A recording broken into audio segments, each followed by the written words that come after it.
Bonjour et bienvenue, voici notre tour d'horizon économique, géopolitique et boursier. Nous sommes le lundi 14 janvier pour comprendre comment tourne la planète finance. C'est sur la bourse au quotidien nulle part ailleurs et l'épisode du jour s'intitulera « Les soldes, profitez-en, il y a moins 30 à moins 40% sur la fréquentation ». Oui, ça a commencé mollement, les soldes d'hiver 2019.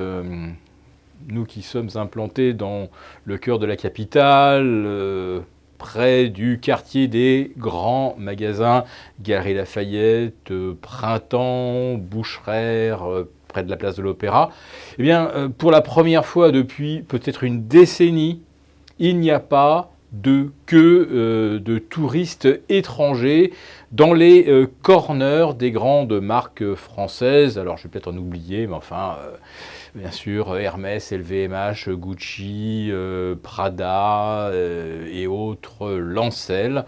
Non, pas de queue cette année de la part des touristes étrangers. Alors, peut-être effectivement ont-ils été dissuadés de visiter la capitale suite aux week-ends successifs de protestations qui donnent toujours lieu aux mêmes quotas de violence délibérée et gratuite, non pas seulement contre les manifestants, mais également contre toute personne qui se trouve là, on va dire, au mauvais endroit, au mauvais moment, et qui peut se prendre une flashball ou une grenade sur la tête sans comprendre d'où ça vient, ni pourquoi, ni comment. Oui, c'est dangereux, effectivement, d'être touriste dans le centre de la capitale lorsqu'il y a des gilets jaunes et des forces de l'ordre. Mais si l'on s'éloigne du centre de Paris, eh bien, la fréquentation n'est pas plus élevée, n'est pas plus impressionnante dans les grands centres commerciaux autour de la capitale. J'en ai discuté un petit peu autour de moi avec des gens qui se sont rendus à Sceaux-Ouest, à la Défense, Parly 2, Vélizy, etc. Tout le monde peut aller faire ses courses, peut aller faire les soldes sans devoir se frayer un passage dans les allées. Il n'y a même pas de queue à la caisse pour payer. Il n'y a pas d'exemple récent où on ait vu aussi peu de monde participer au début des soldes. Alors, qu'est-ce que cela signifie? Que le climat est plombé ou alors simplement les gens ont moins d'argent à dépenser. Alors ceux qui ont les moyens de dépenser beaucoup, les touristes, eux, ne sont pas là. Et les Français, eh bien, peut-être se montrent-ils prudents à 15 jours de recevoir leur premier salaire défalqué du prélèvement à la source. Alors, on nous dit que tout va bien se passer, qu'il y a très peu de bugs. Évidemment, il ne faut pas faire partie des malchanceux pour lesquels le salaire aura été mal calculé et s'avérera moins important que ce qui était attendu. Donc beaucoup de choses peut-être concordent cette année pour faire du début des soldes un moment de véritable achat plaisir puisqu'il n'y a pas grand monde dans les magasins. Mais bon, un achat plaisir quand on n'a pas les moyens, cela ne s'envisage même pas.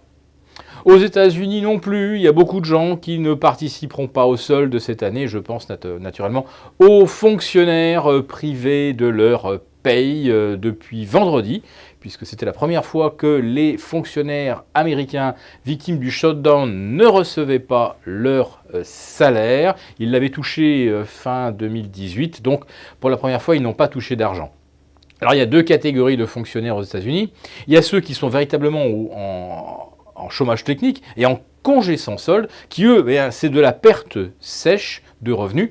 Et puis il y a ceux qui sont considérés comme vitaux et qui sont donc réquisitionnés. Alors ceux-là travaillent pour l'instant sans être payés, mais ils toucheront rétroactivement l'intégralité de leur salaire. Mais pour l'instant, là aussi, ils risquent de devoir se serrer la ceinture pendant quelques jours ou quelques semaines, puisque le shutdown est désormais donc le plus long de l'histoire des États-Unis. Et il atteint aujourd'hui son 23e jour.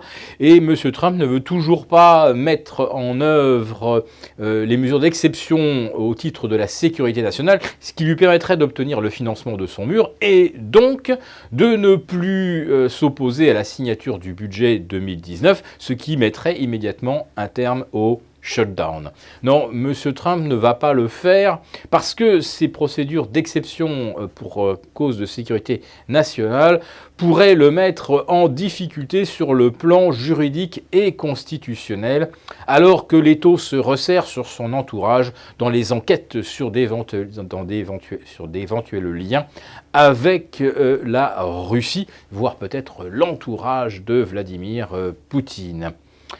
Donc les États-Unis vont connaître forcément un petit ralentissement du fait que les administrations étant fermées, beaucoup de tampons manquent pour soit mettre en place de nouvelles unités de production, mais surtout la FDA n'approuve plus, entre guillemets, la mise sur le marché de produits frais. Et là, il risque d'y avoir des pertes de millions de tonnes de denrées qui n'auront tout simplement pas été autorisées à être mises sur le marché. Et un gâchis à grande échelle de ce calibre, évidemment, ça choque un petit peu les esprits.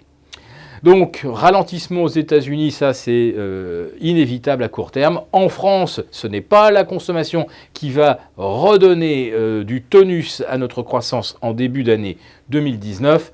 On peut comprendre que les marchés se montrent prudent aujourd'hui.